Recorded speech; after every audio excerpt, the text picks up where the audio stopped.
नमस्कार दोस्तों, मैं आपका दोस्त विशाल त्यागी अपने न्यूज़ इंडिया फर्स्ट चैनल पे आप सभी का स्वागत करता हूं। मैं आज लेकर आया हूं जनपद बुलंदशहर शाहना तहसील के गांव वैरा फिरोजपुर में। जो हमारे साथ में जुड़े हुए हैं, ये शांति कुंज हरिद्वार से काफ़ी समय से जुड़े हुए हैं। इन्हें अभी दिल्ली में सम्मानित किया गया था। मैं इनसे आज जानकारी लेता हूँ कि जो किस विषय में कैसे हुआ। तो सर, आप बताएँगे आपका नाम क्या है? मेरा नाम मुनीश त्यागी है। तो आपको दिल्ली सम्मानित किया गया था, क्या प्रोग्राम था, कैसे हुआ? दिल्ली में जो विशिष्ट कार्यकर्ता हैं जो बहुत देर समय से काम कर रहे हैं, उन्हीं को बहुत सारे लोगों को सम्मानित किया गया, जिसमें मेरा नंबर भी था। राष्ट्र जागरण का समय आ गया, ये आपके उसमें कार्यक्रम हुआ किया गया। तो वहाँ पे कौन कौन अतिथि और किन जो स्पीच दिए, बड़े कौन कौन आज? हाँ, कृषि मंत्री आए थे जो फिलहाल में हैं। 3 मंत्री और आए थे, और आपके वहाँ संत आए थे, 5-6 संत आए थे, और चिन्मय भैया आए थे। ये सारा कार्यक्रम जो कुलपति हैं शांति कुंज हरिद्वार के विश्वविद्यालय के, उन्होंने हमें सम्मानित किया। तो आपको इससे जुड़े हुए कितना टाइम हो गया होगा सर? 40 साल हो गए मुझे जुड़े हुए शांति कुंज हरिद्वार से। तो आप जैसे 40 साल से उसमें जुड़े हुए हैं, तो उसमें जुड़ने के बाद में आपको कुछ ऐसा महसूस हुआ, और उसके बाद की जो प्रक्रिया है, उससे जुड़ने के बाद की कैसा महसूस हुआ उसके बारे में? हाँ, शांति कुंज में जुड़ने के बाद मुझे एक तो ये अनुभूति हुई कि अगर कहीं हमें अच्छे विचारों से जुड़ना है तो शांति कुंज मिशन ऐसा है जो हमारे राष्ट्र के लिए और समाज के लिए एक विशेष ऊर्जा का क्षेत्र है, जहाँ पर जाने के बाद आदमी के मनों में, विचारों में एक परिवर्तन हो जाता है। जो आज संसार में चल रहा है, भाग दौड़ चल रही है, उससे एकदम संतुष्टि ही हो जाती है। गायत्री महामंत्र हमारी ऊर्जा को ऊर्ध्वमुखी करके समाज के निर्माण में और स्वास्थ्य निर्माण में लगाता है।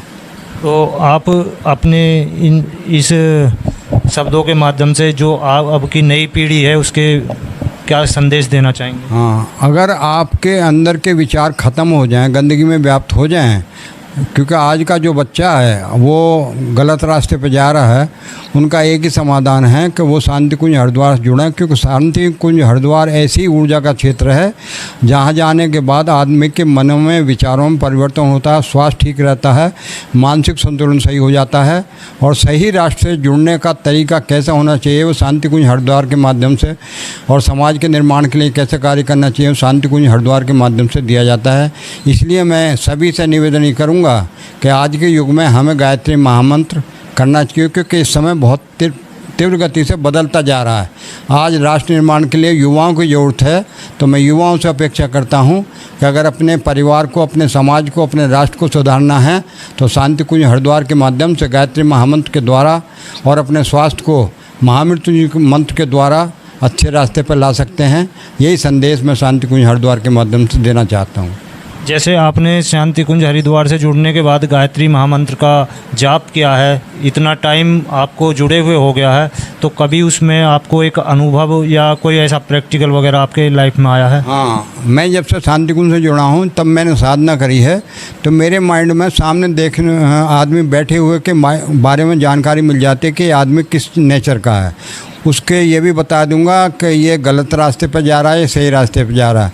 मैं आपके घर में कोई भी नेगेटिव ऊर्जा है उसको मैं वहीं से बैठा बैठा बता दूंगा। आपके स्वास्थ्य में कोई गड़बड़ हुई है तो मैं वहीं से बैठा हुआ आपको बता दूंगा आपको ये प्रॉब्लम है। पूरे शरीर के 7 चक्रों में कहीं भी गड़बड़ आपको अगर है तो ये अनुभूति मुझे स्वयं ही हो जाती है सामने देखने के बाद कि आदमी गलत रास्ते पे जा रहा है या इसके घर में नेगेटिव ऊर्जा है। नेगेटिव ऊर्जा अगर है तो तुम्हारा घर का भी स्वास्थ्य गड़बड़ रहेगा, परिवार में सुख शांति नहीं रहेगी। गायत्री मंत्र के द्वारा मुझे अनुभूति हुई कि जो नेगेटिव ऊर्जा है, जिसे भूत प्रेत कहते हैं, नेगेटिव ऊर्जा बोलते हैं हम अपनी भाषा में, वो आप पर प्रभावित नहीं होती। क्योंकि जब गायत्री मंत्र करते हैं तो हमारे चारों तरफ एक सुरक्षा कवच बन जाता है जो 8 फुट की दूरी तक पहुँचता है। इस समय मेरा जो आभामंडल है, जो मेरा सुरक्षा कवच बोलते हैं, जिसे इंग्लिश में मैग्नेट फील्ड बोलते हैं, वो मेरा पूरे 10 लाख फुट का है। मेरी एनर्जी 10 लाख फुट की है। ये कैसे होती है, जब हम साधना करते हैं तो ये हमारा आभा मंडल बढ़ जाता है, जिसे मैग्नेट फील्ड बोलते हैं। आज मैं देख रहा हूँ स्कूलों में जाता हूँ, बच्चों का आभा मंडल इतना कमज़ोर हो गया। एक स्वस्थ आदमी का कम से कम 20 फुट आभा मंडल होना चाहिए, एनर्जी 10 फुट से 20 फुट होनी चाहिए। लेकिन आज के नौजवान की आभा मंडल डाउन हो गया, जिससे हमारी रोग प्रतिरोधक क्षमता कमज़ोर हो गई और उससे ये हुआ कि आदमी बीमार होता चला जा रहा है। आने वाला समय ऐसा ही होगा कि अगर आपका आभा मंडल कमज़ोर होगा तो आप रोगों से ग्रस्त हो जाएंगे। इसलिए मैं सभी से ये निवेदन करता हूँ, अपने आभा मंडल को बढ़ाएं गायत्री महामंत्र के द्वारा, महामृत्युंजय मंत्र के द्वारा, और अपने घर में स्वास्थ्य के लिए पेड़ पौधे ज़्यादा से ज़्यादा लगाएं। यही संदेश मेरा है। एक लास्ट क्वेश्चन है मेरा कि जो जैसे आपकी योगा भी है और ये जाप भी करना है, तो इसमें आपकी पूरे दिन की दिनचर्या किस तरीके से करते हैं? हाँ, सुबह ही हम 4 बजे उठते हैं। 1 घंटे का हमारा योग की क्लास रहती है। 1 घंटे की मेरा 2 घंटे करीब गायत्री मंत्र रहता है। 4 बजे से लेकर 6 बजे तक मेरा कार्यक्रम रहता है। उसके बाद अपना घर में खेती बाड़ी का काम करते हैं।